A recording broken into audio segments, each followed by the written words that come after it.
Hi, I'm Steve Edwards, author of the soon-to-be-released Omega Accord.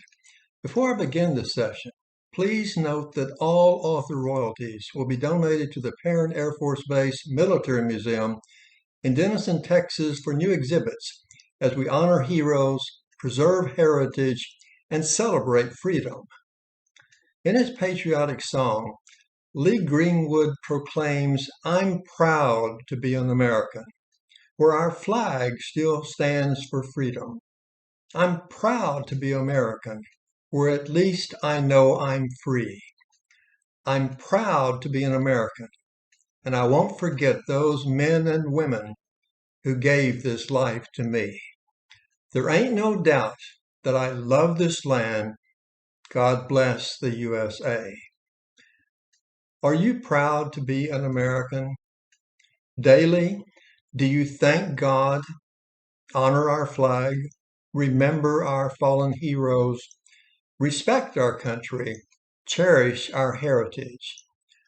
Greenwood says that our flag still stands for freedom, a freedom that cannot be taken away. But is he right? Is America's freedom guaranteed? Well, not according to history, and not according to recent polls, as 1/4 of Americans are not proud. In fact, some despise, even hate this country, preferring socialism or Marxism. And mimicking my book, The Omega Accord, numerous global elites of both parties, especially those in Congress, are not proud as they eagerly increase our national debt, flood our borders, strangle our rights, and Shanghai our nation farther and farther to the left in their idealistic liberal world order. Like Lee Greenwood, personally, I'm proud to be an American, and I thank God that many others feel this way as a patriot movement is slowly taking shape. People from all walks of life and background are committed to pushing weak politicians, and especially Republicans in name only, out of office. This, my friends, is refreshing. Flag-waving parents, college students, grandparents, cops, clerks, active and retired military are onto something. The patriot movement is percolating, and it's being noticed by politicians. As patriotic rallies grow into convoys, folks are speaking out. Game on. The establishment has no choice but to pay attention or be voted out. The freedom movement is taking shape and taking action. For instance, pushing for in-person voting, pushing for election integrity. We're done with seeing radicals indoctrinate our kids with socialist, even communist teachings and phony politics. We're done with ridiculous pork-laden spending and crappy promises. Our message is clear to weak and colluding politicians. We are coming after your job. We are going to vote you out of office and replace you with freedom-loving, God-fearing patriots. We're done with empty shells and high inflation. We're done with soft on crime policies. We want to feel safe.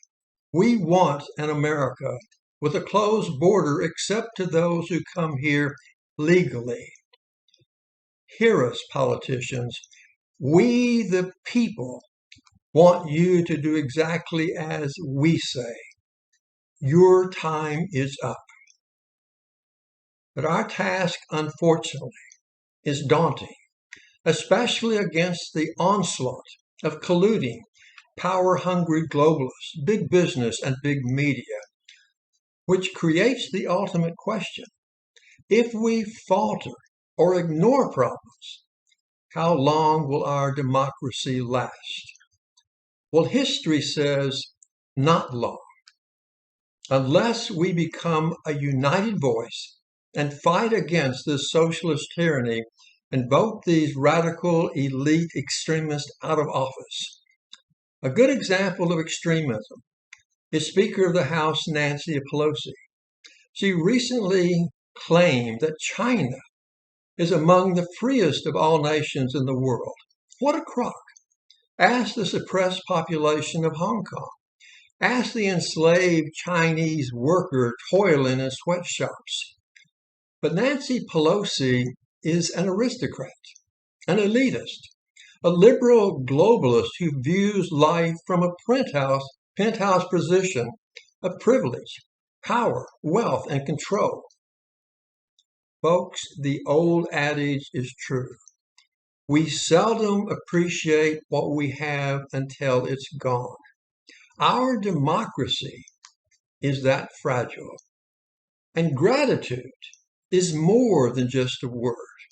It's an attitude, a quality of being thankful, a readiness to show appreciation, an eager willingness to return kindness. That's why gratitude has always been the cornerstone of our democracy. It was the cornerstone of ancient Greek democracy, which didn't last very long and failed in 3 attempts. Why? Their power-hungry, colluding aristocrats, like today, had zero respect for the common people. They were hell-bent on seizing power and control. Equality in their eyes was a joke.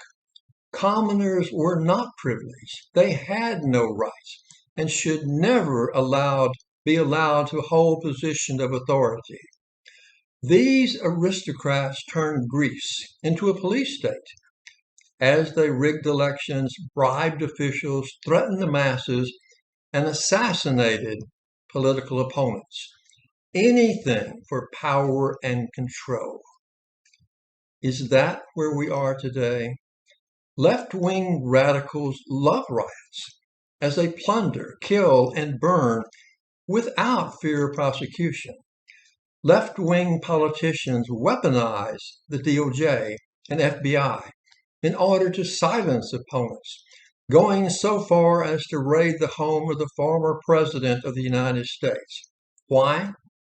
Because he's a threat to the ruling class, a threat to the permanent Washington, D.C. bureaucracy. He's a threat to their open border policies.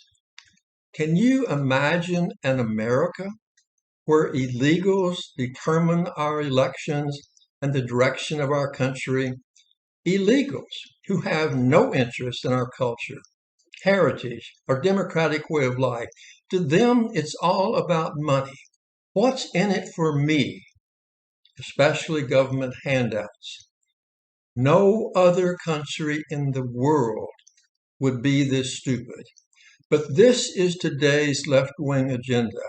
Illegals flooding into our country, voting and deciding the outcome of elections, all at your expense. Folks, history repeats itself. Yesterday's Greece is today's America. Unless we, the people, push back and stand together as a patriotic, united voice with a united vote, stand up for freedom, stand up for our American values, preserve our heritage and culture, rally your friends and family and neighbors to vote. Without our united voice, American democracy is destined to become just another tragic footnote in history, another third world banana republic controlled by the cartels and the Chinese. In my book, The Omega Accord, political fiction becomes today's reality. In the book, As America Withers, Freedom Dies. We, the people, must push back and never let this happen. It's already gone way too far, led by a vocal minority. But we are the majority, and it's time that we take a stand as proud Americans.